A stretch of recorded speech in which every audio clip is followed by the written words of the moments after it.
Este es un problema que les puse acá que fue resuelto con el enfoque sistémico. Corresponde este diagrama de flujos a lo que pasa en Molinor, que está en una planta industrial que está ubicada en Mejillones, que se dedica a la tostación de sulfuros de molibdeno, ¿ya? Y tiene por ahí también hay una planta, hay toda una parte de tratamiento de metales preciosos, y está la planta de ácido, porque acá, bueno, en la etapa de tostación se generan gases, SO2, que después se convierte en SO3 en la planta de ácido sulfúrico.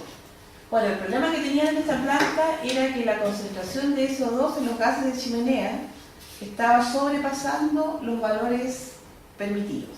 Y eso obviamente ustedes saben que es castigado, tienen severas multas, ¿cierto? Y tienen inspecciones periódicas. Y no se sabía en qué parte de la planta estaba el problema. Ellos pensaban que estaba en la planta, en la planta de ácido sulfúrico obviamente, pero en la etapa de conversión del SO2 a SO3. El convertidor, que es un reactor que tiene como 4 capas de pentóxido de vanadio del catalizador, estaba en ese momento trabajando, funcionando solamente con 2 capas ya de pentóxido de vanadio. Entonces la hipótesis era de que se requería rellenar las otras 2 capas de catalizador para aumentar la conversión del SO2 a SO3, que es el que se absorbe después para producir el ácido sulfúrico, ¿ya? Entonces, eso se suponía que iba a aumentar la conversión y que iba a disminuir la concentración de SO2 en los gases de chimenea. Esa era la teoría, la hipótesis. Ahora, el problema era que las capas de catalizador son carísimas y las asesorías, que era una empresa danesa que fue la que instaló la planta de ácido sulfúrico, otro tanto también de caro, ¿ya? No se podía apostar en ese rato a esa alternativa porque era como la única. Entonces ahí se empleó el enfoque sistémico. Fue una tesis que hizo un estudiante de ingeniería civil química y empleó el enfoque sistémico.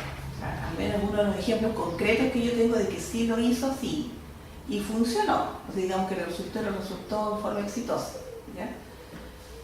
Lo que se hizo fue, bueno, acá primero el proceso es probar el sistema completo de la planta. Hay una etapa de tostación para producir el óxido de molibdeno. Esto se va a una planta de Santiago. Y los gases que se producen acá en la etapa de tostación, el SO2 básicamente, van a la planta de ácido previo lavado de gases, ¿cierto? Para obtener acá un licor que va a otros procesos porque tiene una recuperación de algunos de los metales que todavía están, digamos, presentes en la corriente aquí líquida, ¿ya? En la planta de ácido ingresa básicamente el SO2, se va a generar el ácido sulfúrico y los gases de chimenea podrían tener algo de SO3 si no se absorbe, muy poco. Básicamente tenían una gran concentración de SO2, ¿ya? Y este era el problema. La planta de ácido, que era el subsistema que se tenía que estudiar, tenía a su vez, se descompuso o se dividió en diferentes subsistemas. Tenemos una etapa de calentamiento del gas que ingresa a la etapa de conversión. En la etapa de conversión, que es donde está el reactor, el SO2 se convierte en SO3. Como esa reacción es exotérmica, genera una gran cantidad de energía. Esa energía, para que la planta sea autosustentable en términos energéticos, se entrega a las sales que circulan. Estas sales están circulando a través del sistema.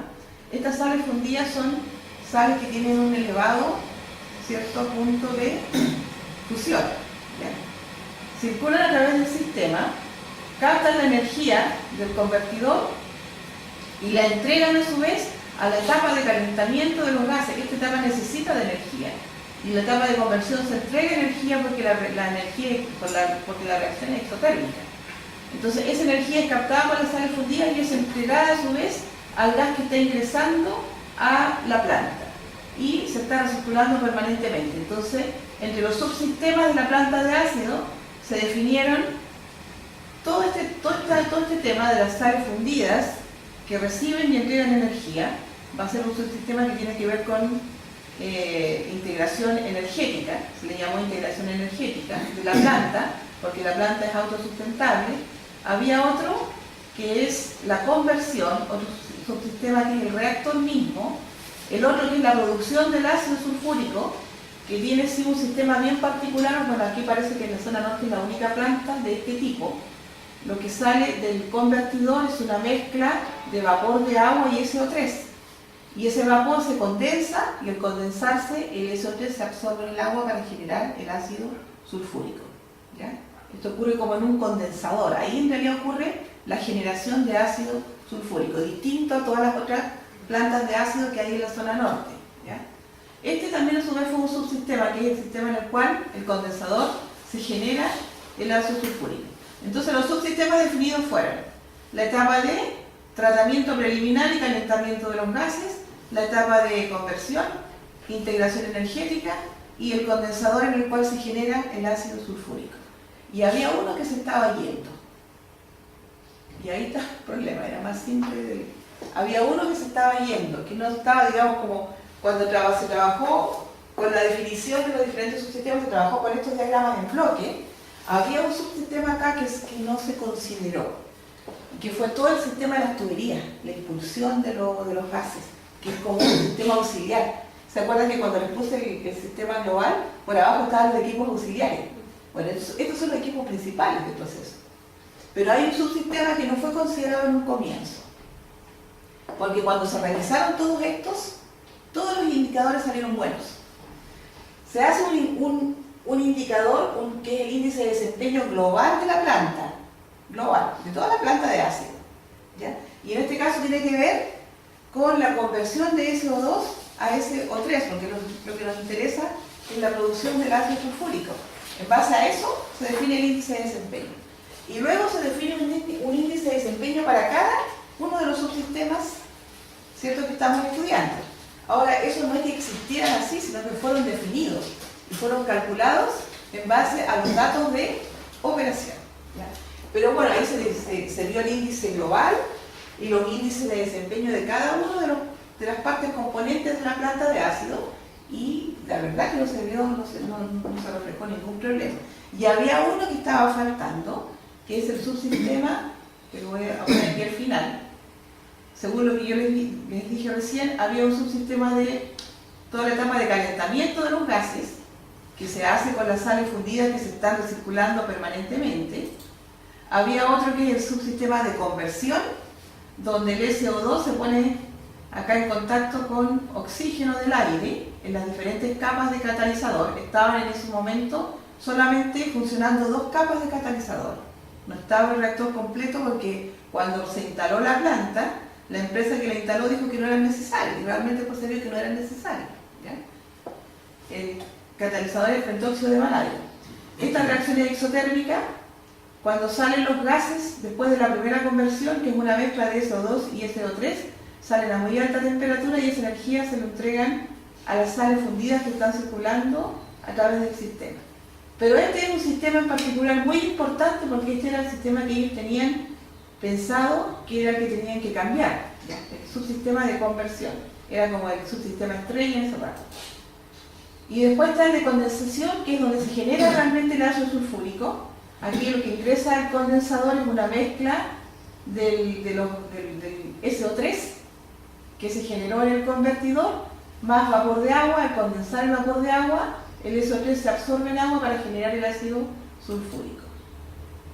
Este es otro subsistema que fue estudiado, que tiene que ver con integración energética y que es el subsistema circuito de sales fundidas. Esto es algo muy interesante, igual que tiene esta planta, que pocas plantas lo tienen así de instalado ya en la región, ¿ya? Que es la integración energética a través de sales fundidas. Las sales fundidas se están ocupando mucho en este rato en los sistemas de colección de energía solar, ¿ya? Son sales que almacenan la energía solar, se mantienen en estado líquido, y en la noche, por ejemplo, cuando la planta no está captando la energía del sol, son las sales fundidas las que están entregando la energía a los sistemas a los colectores solares, ¿ya? De conversión. Este era el que se estaba yendo. El problema era mucho más simple: el subsistema de ventiladores y movimiento de gases. Por aquí, en uno de estos tuberías estaba el problema, ¿ya? Este se estaba yendo en un sistema auxiliar, pero era un sistema en el cual también había que definir un índice de desempeño, y el tema de la generación excesiva del SO2 estaba aquí, estaba en otro lado. ¿Ya? Porque recuerden que acá esto elimina los gases, pero también, digamos, hay gases que se están recirculando al sistema. Este es un sistema en el cual salen, digamos, los gases a la chimenea, pero también están recirculando algunos gases al interior del sistema. Y aquí está el problema, aquí había unas pérdidas. ¿Ya? Aquí había unos arrastres hacia la chimenea, parte del SO2 que no volvía a la planta.